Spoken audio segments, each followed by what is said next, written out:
Hey, it's Tony Brueski, and this is our week in review over the weekend, taking a look back at some of the most compelling conversations and stories that we've covered for you of the last week. Brand new episodes back Monday morning, bright and early, 5 a.m. here on the podcast.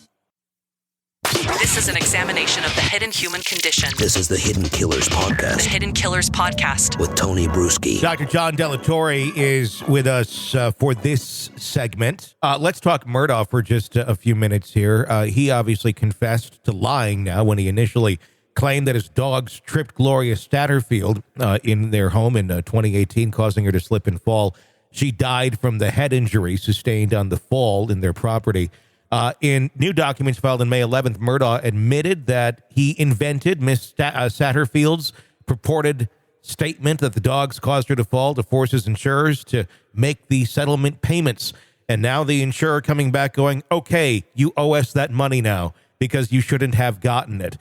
It almost on the surface seems like he's trying to inflict more pain on the Satterfield family, because it's initially been suggested that, well, they got the money, they should pay it back, when in fact they didn't get the money. The funds that they collected, according to their attorney, Eric Bland, came from other settlements, not that specific one.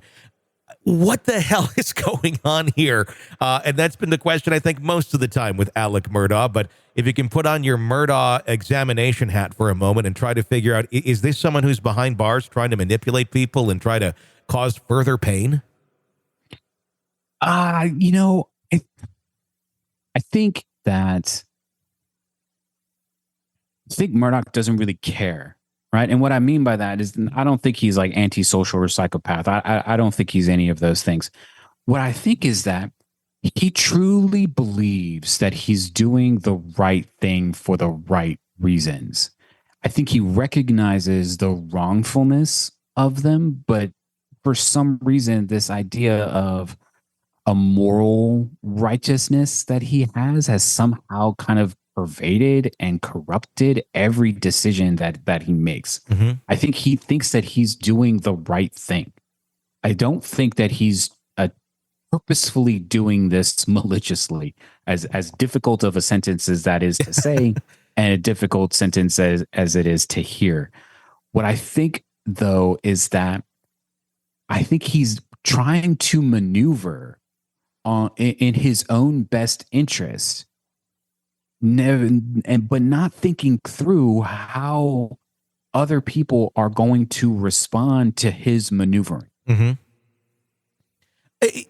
Should this even be taken seriously, I guess, is the other big question, because he's a known liar. He's a convicted murderer. He still has not admitted to that. Should any statement that he makes, period, be given any weight whatsoever? I don't think so, but I think, no, number one, no, I don't think so. But number two, I think some of this also has to do with, because he lied, the insurance company can feel, not that insurance companies feel, but they can believe that because they were duped, that they're somehow entitled to something, mm-hmm. some kind of recompense or something like that. It's once again, Alec Murdaugh is only doing what he thinks he is best for him, and mm-hmm. not thinking through the consequences of what's going to be happening, so that these people, whoever is making these decisions outside of Alec Murdaugh, these people now have to respond. Mm-hmm. Right? Because not responding can be looked at poorly by their higher ups or society or community. So now everybody is stuck with this idea that here's this guy saying all this stuff. Now we have to do something about it, because if we don't do anything about it, and this is the one time that he's telling us the truth, oh my God. So now there's all different kinds of consequences that's going on. I think everybody would just rather he not speak and just do his time quietly, mm-hmm. than whatever it is that he thinks he's doing. Could this be just him acting out as well, because he's not necessarily in the giant spotlight anymore? Certainly he will be for quite some time, and little spotlights here and there on these other cases, but his trial for murdering his family has come and gone. Is this someone who just cannot not have the attention on him and the spotlight on him as a person in a very narcissistic sort of way. It's certainly possible. I do think that there's probably a bit of a wounded ego that is involved, in particular because he, as he says that he didn't kill them, but a jury of his peers has decided otherwise. But I do think that there could be a bruising of the ego. There's not really anything to suggest that he's someone that likes the spotlight. In fact, it's quite the opposite. He's done everything that he could to kind of keep it a secret, using his name as leverage to keep it a secret. Mm-hmm. So he's not someone that's flamboyant and flashy. He's someone that's trying to keep up with the Joneses. So I do think it's a little bit of acting out. I'm not entirely convinced that it's something about him needing the spotlight back on him, because it's not on him anymore. Let's talk about the responsibility that comes into play with the people that are representing him, like Jim Griffin. The attorneys for Satterfield, Eric Bland, made a statement, and attorneys are going to make big statements that sound, really tough.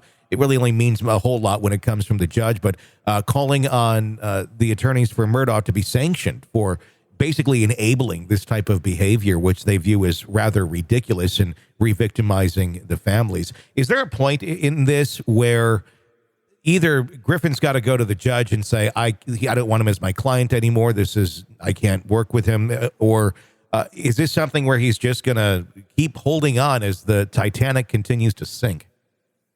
I think there are some attorneys that definitely would continue to hold on as the Titanic continues to sink. But yes, I think any attorney that is sort of aware of what is going on will do what they can to get off this case as fast as they can. I wouldn't be surprised that once one attorney gets off, right? Once one attorney is able to get removed from the case, you're going to see a long stream of attorneys get attached and then withdraw, attach and withdraw. It just takes that first domino to get off. And it's certainly possible that the attorneys that he has now are willing to go as far as they can, even walking up to the line. And I can understand why some people think that they've crossed the line, but until the bar says otherwise, we have to think that they've been doing everything as zealous advocates for their client. What is the advantage of having Alec Murdaugh as your client at this point? Well, for them, it's for sure a spotlight. Mm-hmm. For the attorneys, it's definitely going to be a spotlight. For the attorneys, it's definitely something that you can cash your name on. Attorneys' win-loss record, I think that only really matters for like the prosecution, right? I think, if you're a prosecutor and you have like a 95% conviction rate, I think that's important. But I don't know that defense attorneys really have a win-loss record that impacts their cases. I think for most people, I think most people think that the state always wins. And I think most people think that, oh, hey, my attorney was on, national television. I'm going to stick with that person. So I think it definitely is more marketing and more attention for defense attorneys than it would be for, let's say, a prosecutor. Very much in the vein of any publicity is good publicity. Definitely. This is an examination of the hidden human condition. This is the Hidden Killers podcast with Tony Brueski. Thank you so much for your insight, Dr. John Delatorre, licensed psychologist. His website, resolutionfcs.com. Hey, if you'd like to listen to the show with no commercials, we offer that for you on Apple Podcasts. When you become a premium subscriber, you get this show and all of our true crime shows in there to binge away on all you want with no ads. Do check that out. Even try it for 3 days free. Until next time, I'm Tony Brueski. Stay with us.